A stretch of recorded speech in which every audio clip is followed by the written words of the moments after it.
जय श्री कृष्ण दोस्तों। चलिए जुलाई 2022 का विस्तार पूर्वक तुला राशिफल जान लेते हैं। तो सबसे पहले पूरी बात करेंगे कि क्या क्या इस महीने आपके जीवन में घटने वाला है।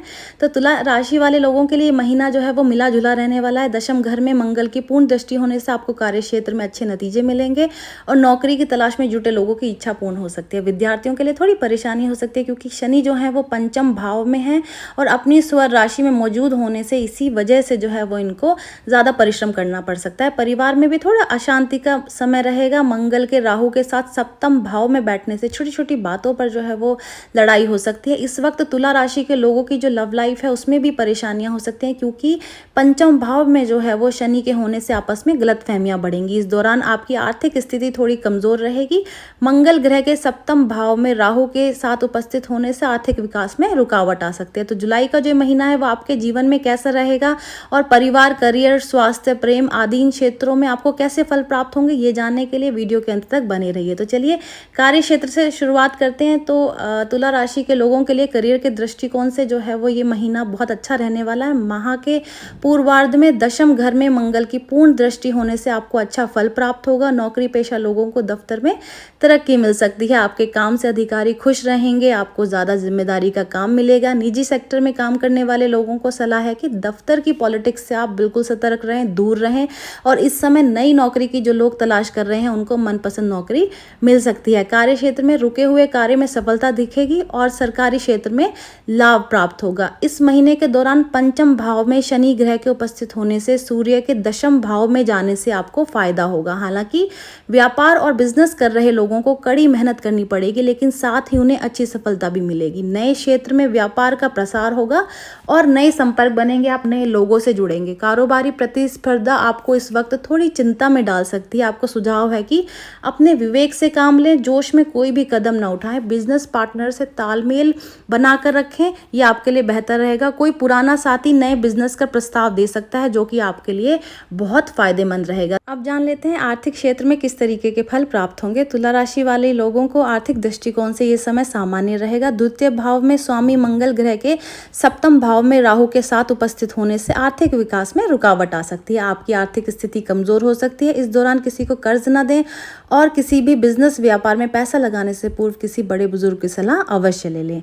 अपने मन के मुताबिक इस समय आपको न तो किसी को कर्ज देना है, ना ही किसी से कर्ज लेना है। आपको खास तौर पर इसका ध्यान देना होगा। भाग्य स्थान पर सूर्य की उपस्थिति होने से भाग्य का तो पूर्ण सहयोग मिलेगा, परंतु आप जिद की वजह से नुकसान उठा सकते हैं। इस दौरान जमा किया हुआ धन भी आप गंवा सकते हैं। उत्तरार्ध में शनि के चतुर्थ भाव में उपस्थित होने से आपके लिए धन का आगमन होगा और व्यापार के नए मार्ग से धन की प्राप्ति होगी। इसके अलावा विदेशी धन का भी सुख दिखाई देता है और निवेश करने के लिए ये एक अच्छा समय है, लेकिन फिर भी आपको सुझाव है कि सोच समझकर फैसला लें और शेयर बाजार में निवेश से आपको फायदा हो सकता है। अब जान लेते हैं कि स्वास्थ्य क्षेत्र में कैसा रहने वाला है ये महीना। तो इस राशि वाले लोगों के लिए स्वास्थ्य के दृष्टिकोण से ये मिला जुला समय रहने वाला है। माह के पूर्वार्ध में सूर्य के नवम भाव में होने से स्वास्थ्य में सुधार होगा और आपको हर रोग का निदान दिखेगा। गुप्त रोग संबंधी जो समस्याएं हैं उनसे निजात मिलेगी। सूर्य के छठे भाव में होने से पिता के स्वास्थ्य में सुधार होगा। महीने के उत्तरार्ध में छठे भाव में अपनी स्वर राशि के बृहस्पति होने से आप त्वचा संबंधी रोगों से ग्रसित हो सकते हैं। परिवार में किसी बड़े बुजुर्ग के स्वास्थ्य में सुधार देखने को मिलेगा। इस दौरान आपको विशेषकर बाहरी खान पान पर ध्यान देना है। सप्तम भाव में मंगल और राहु की युति होने से आपको लंबी यात्राओं को लेकर सावधानी बरतनी होगी। ऐसी यात्राओं को अगर टाल सके तो बेहतर होगा, लेकिन जाना पड़े तो अपने खान पान का ध्यान रखें। असमय कहीं भी जाने से बचें।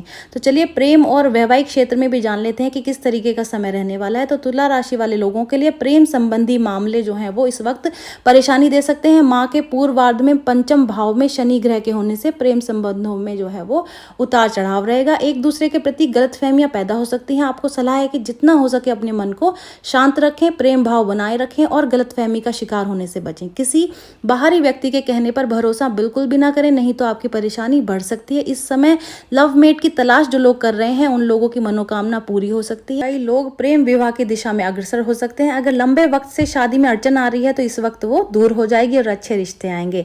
सप्तम भाव में मंगल और राहु की उपस्थिति होने से विवाहित लोगों के जीवन में मुश्किलें बढ़ेंगी। लड़ाई झगड़े होने की जो संभावना है वो बढ़ सकती है और तनातनी के समय मुटाव भी हो सकता है। मंगल और राहु के सप्तम भाव में उपस्थित होने से अंगारक योग बनेगा। इसकी वजह से आप अत्यधिक क्रोध में रहेंगे। इस दौरान आपको अपनी वाणी और क्रोध क्रोध पर थोड़ा सा नियंत्रण रखना होगा। आपको दाम्पत्य जीवन के प्रति सजग और सरल बने रहना होगा, नहीं तो विवाद बढ़ सकता है। और जीवन साथी के दिल की बात को समझे और उसे अहमियत दें।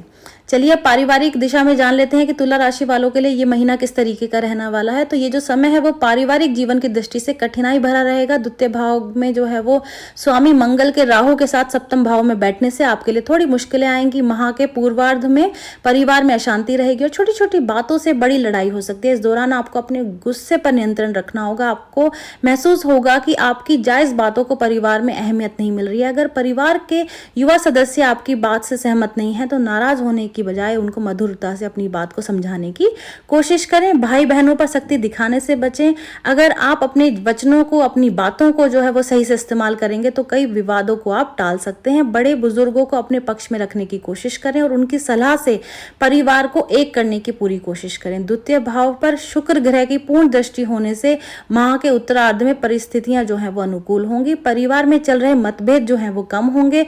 विवादों से छुटकारा मिलेगा। भूमि भवन जैसे विवादों से भी आपको छुटकारा मिलेगा। भाई बहनों से रिश्ते आपके सामान्य हो जाएंगे। रिश्तेदारों के साथ आई कटुता भी इस वक्त दूर हो जाएगी। तो अब कुछ उपाय जान लेते हैं जिनको करने से आई हुई परेशानियों को आप टाल सकते हैं। तो सफेद वस्त्रों का दान करें, पानी में कच्चा दूध डालकर स्नान करें, अपनी इष्ट देवी की पूजा अवश्य करें। शुक्रवार के दिन छोटी कन्याओं को भोजन कराएं और उनके चरण छूकर आशीर्वाद लें। ये जो राशिफल है वो आपकी चंद्र राशि पर आधारित है। उम्मीद है दी गई जानकारी आपके काम आएगी, आप इसका लाभ उठाएंगे और जीवन में तरक्की पाएंगे। तो चलिए वीडियो अच्छी लगी है तो फ्रेंड्स एंड फैमिली के साथ में शेयर कर दें, चैनल को सब्सक्राइब कर दें, नोटिफिकेशन बेल को दबाना ना भूलें ताकि आपके पास हमारी नई इस तरीके की जानकारियां समय समय पर पहुंचती रहें। तो चलिए मिलते हैं नई वीडियो में नई जानकारी के साथ। जय श्री कृष्ण।